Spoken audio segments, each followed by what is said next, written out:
us right now is Wendy Smith-Reeve, and this is a long title, so I'm going to read this, believe it or not. Deputy State Coordinating Officer, Arizona Division of Emergency Management. That's a long title. Certainly, Wendy. And then also, along with Wendy, we have Mr. Mark Navajo, and Mark is with FEMA. Welcome. Flooding of course, in our state in January, in the Navajo Nation. Tell us about that. The January storms beginning January 18th through the 22nd brought copious amounts of snow to the northern regions, and in the southern areas we had flooding is what was found.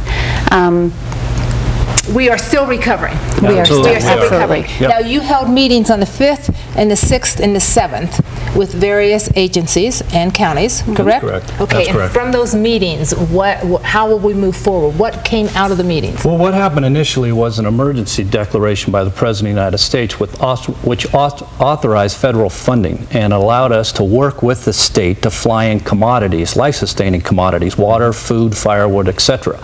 We moved past that point and then went into a recovery mode, which is where we're at, and we're working with the state. What you see on there are dates by which we start to work with tribal nations. Okay. Now, in this case, tribal nations are sovereign nations, and they will enter into separate agreements with the federal government.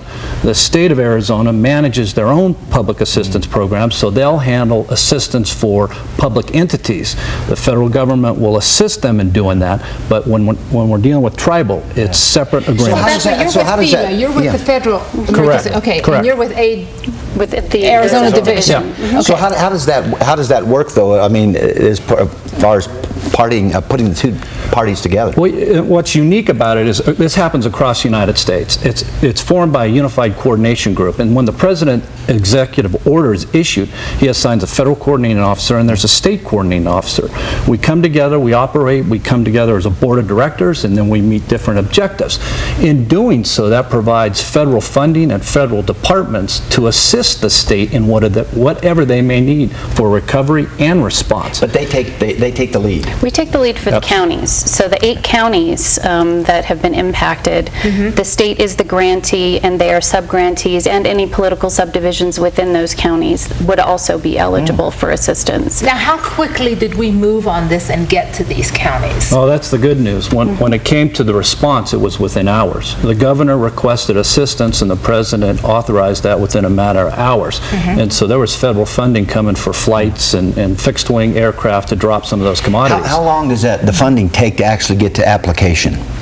The funding, it's actually a funding stream. It's a reimbursement process. So as soon as funds are expended and they can document their information and provide that documentation, we submit those projects to FEMA for approval. And once FEMA authorizes and approves the project, then the funding is allocated and we can reimburse the political subdivision for those costs. And that's in the recovery mode, Yes. which is important. So there's a little bit more time to be able to do that on the response mode, and that's why the time was of essence, and we were able to move quickly. So it sounds like there's response, a bit of the recovery, and then the rebuilding. Correct. I'm hearing 3 stages here somewhat. Right. 5 months later, where are we? We're still in the recovery mode, and we will be for the next few years. What does that mean? That means that they're going to be, the political subdivisions will be restoring the infrastructure that has been impacted, rebuilding the roads, replacing culverts, but the costs that have been expended already for the emergency response, that's the quickest funds that we're going to get back in their hands. Now, how could we, on a scale, equate the January storms? Where do we put the severity of what happened to us in January? Well, you know, when you ask a question like that, That's I know, it's very relevant. especially when 3 people lost their lives, and to those 3 families, it's monumental, Right, absolutely. exactly. So our hearts go out to them. But with regards to the disaster itself in comparison, you know, you look at this one, and there's probably about $20 million in cost in federal funding and as well as state funding. That's on the recovery end. On the response end, there was probably $4.5 million expended just to be able to help people get through those periods of times when it's critical. Where does the majority of that money go to? I mean, is there one specific area where that money is really used more than others?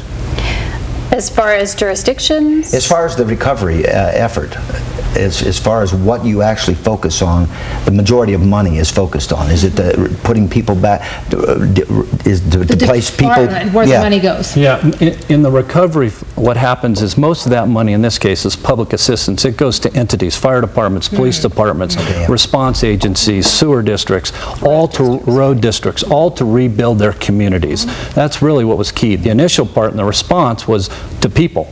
It was getting life-sustaining commodities to them by flying in, and that was the majority.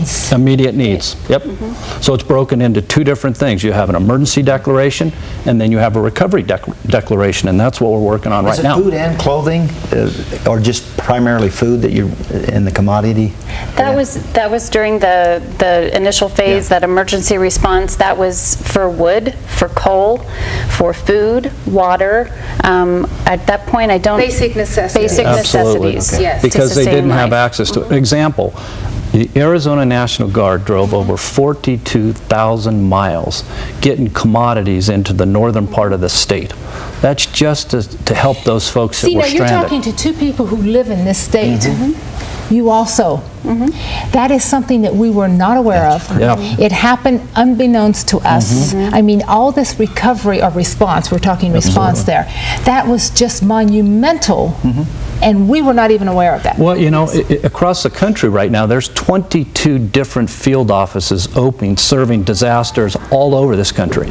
What we hear about sometimes are the larger ones, Nashville, some of those that are covered by the media. Of course. But then there's some of the smaller ones that are just as dire that never get covered. This is one of those situations, and you can see how much effort, time, and funds go into to recovery. Tanya's point, I think it's that was a very good point, that the public needs to probably know about this, because that's a major, major undertaking. Right, and I think that the areas of Apache County, Navajo County, and Coconino County, where all those efforts were taken, I think they were probably more aware in those areas, possibly. You know, the center of all of that operation was in Holbrook. Right, but the people living in the state many times. Now, FEMA, of course, is the federal umbrella, and then does every state have a state Emergency Management Office, yes. and you work essentially under... I work under the Department of Emergency and Military Affairs. That's where the division and then is. under FEMA, as far as We are the state structure. partner for Yes, FEMA. But it's good that you're working hand in glove. I think Yeah. that's a very important point. Well, what's interesting, back, 2 months before Katrina struck, there was orders by the president in which we all have to operate in partnership under what's known as an incident command system. And that was formed because of California wildfires. Pride, proven, and what's happened is we come out, we partner. The federal government never takes control of a disaster or an emergency. We're here in partnership with the local and the state. And we're really working at the direction of the governor and those objectives. And so when we talk about how we operate, it's under a joint field office, partnership to get the job done. And everything begins and ends at the local level. All disasters begin and end at the local level. The state knows what is required for the state. And what the You're needs there are. for support, obviously, A federal lot support. of times the media doesn't get that right, though, because they put a lot of onus on the federal government, don't Yeah, they? we hear FEMA a lot. Well, what happens is there are times when the state resources there aren't enough to be able to handle the incident, and so they're asking for help, and that's when the federal government comes in with departments and funds. And in this case, when it's granted a presidential disaster declaration, that authorizes me to reach back to any federal department, military across the board, to bring in Any other federal support partner. Right. for help of Arizona residents. Very interesting. Absolutely. Wendy and Mark will be back. First, Tanya's going to talk about CSI. Tanya? If you're listening,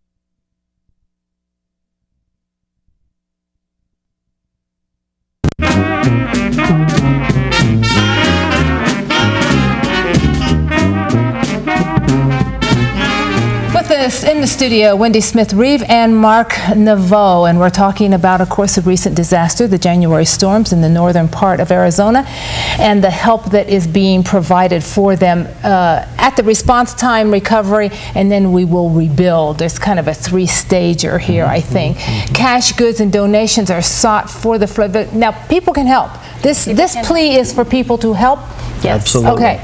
What do we need? This is to assist the citizens impacted, specifically in the concentrated areas where Black Canyon City and the Tonto Basin area. Yeah, Black Canyon. Yes. That was terrible, It was too. very, very bad. Huge impact on those communities. And what they've done is both communities have developed a long-term recovery committee. And that is a committee formed by the community, led by the community, and also has VOAD partners, voluntary organizations active in disaster, as well as Lutheran Social Services. Now, the Division of Emergency Management has contracted with Lutheran Social Services to provide case management. What case management does is it identifies the people that were impacted and are in need, and it identifies what their needs are, and then that information is taken to the committee. They look to the VOAD partners, or they've done some great fundraisers.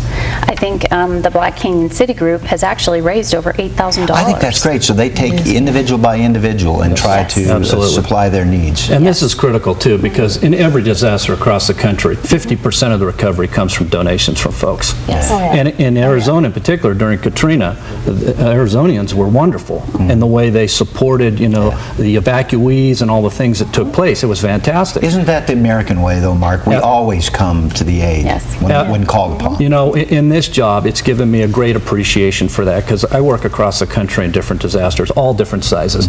And without question, it's Americans coming to the aid of other Americans. It makes you feel very, very good about living in this country. Do we think that many times we initially respond? All of us respond initially, then we kind of forget that need is ongoing. I think there should be stages of response. A group of people to respond immediately, then people take it up in the middle, and to disperse. Keep the disperse it, and to keep the momentum moving with help. Right. Exactly. Keeping the momentum is the most difficult part, in keeping that awareness. What do you find coming out of a disaster from the people that actually went through it? What are their responses? Well, a study was done. Interesting. People who are disaster survivors, those who feel that they've been able to handle the situation, were those that had an opportunity to be part of the recovery. So in other words, we don't want you to come in and provide everything for us. We want you to come in and provide an impetus, a base for us to get moving. You talked about a donation recovery.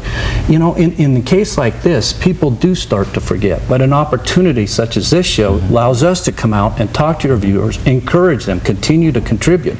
And that's important, just keeping the disaster in front of people so they don't forget. Are they stronger coming out of this? I believe so. I believe so. And there's also information on our website that talks about preparedness and personal preparedness, because we encourage every family to have a plan, to have an emergency kit.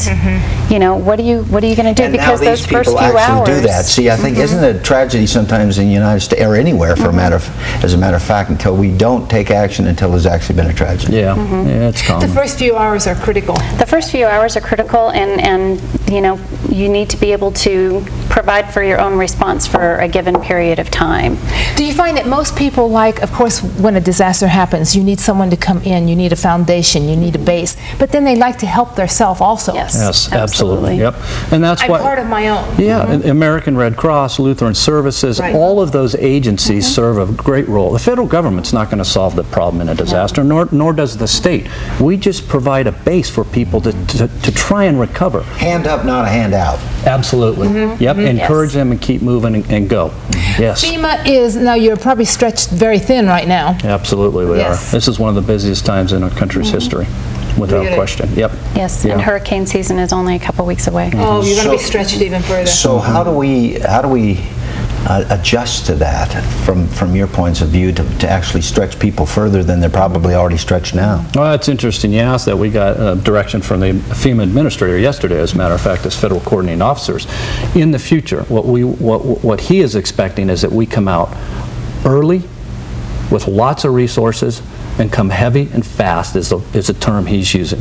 So if something takes place in this country, the expectation is we're going to come in with a lot of resources as soon as possible and not wait, not try and figure out what the situation, use our experience, move forward, be aggressive. The strategy of that is the reasoning.